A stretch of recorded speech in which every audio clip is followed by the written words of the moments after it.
Now let's open up the file locking.ai inside of your source files, and you can see I've refined our last scene a little bit. I know that I didn't put a whole lot of effort in while recording the video, but I said let's polish this up a little bit. But you'll also notice I'm not doing anything that we don't know how to do already in here. Let me break it down for a second just so we can go over it. Here we have a ball. This is simply a circle, right, with a darker color in the sand. This is just several layers layered on top of each other for the 2 water and 2 sand layers.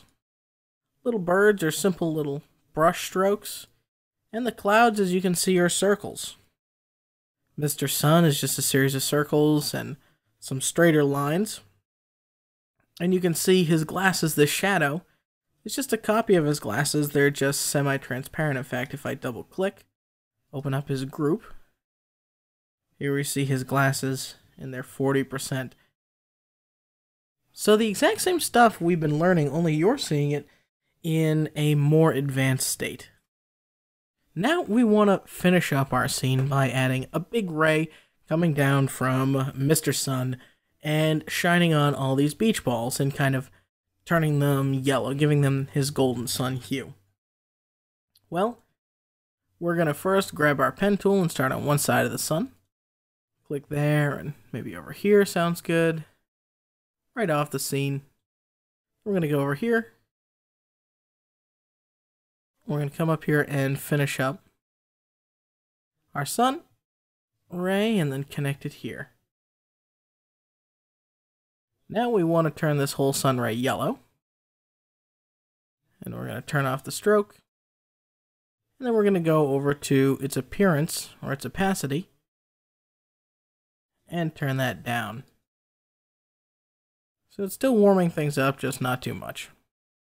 Now we have to bring this sun and this cloud on top of the ray, right? Because it's coming off the sun. So let's do that for a second. Oh, wait. We can't select the cloud anymore. We can't select the birds anymore.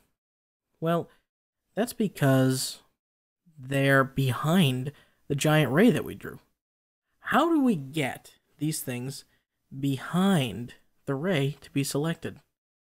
Well, that's where something called locking comes into place.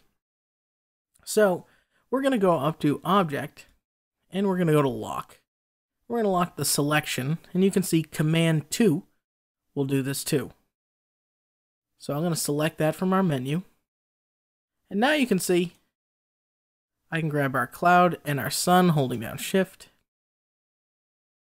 And I can right click those, arrange them, and bring them to the front.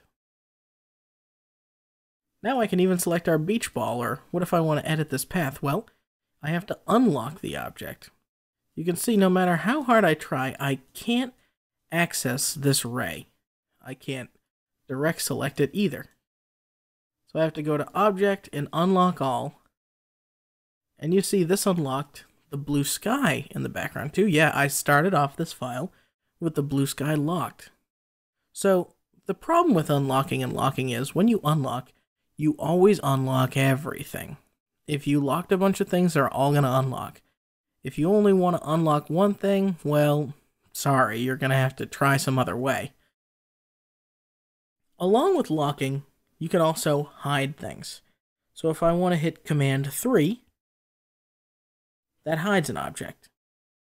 If I want to bring it back, I do Command Option 3, and that will bring it back in the exact same layer that it was on, so above the beach balls, under the sun. Just like locking is Command 2, and unlocking is Command Option 2. So adding in that Option key into your keyboard shortcut does the reverse of whatever the original process was. That means if you want to lock something and not be able to select it, you're happy with where it is, or you just want to get to something under it and it's semi-transparent, Command 2 to lock. If you want to hide it, or you don't want to deal with it anymore, say you had another version of the sun and you think you might use it later, but you don't really want to see it, you can use Command 3 and hide it. And remember, unlock Command Option 2, unhide Command Option 3.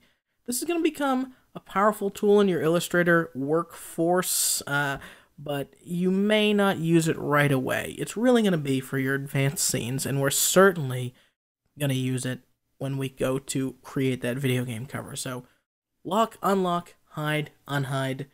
That's this lesson. Coming up next, we're just going to be learning how to save our Illustrator files and some of the options there.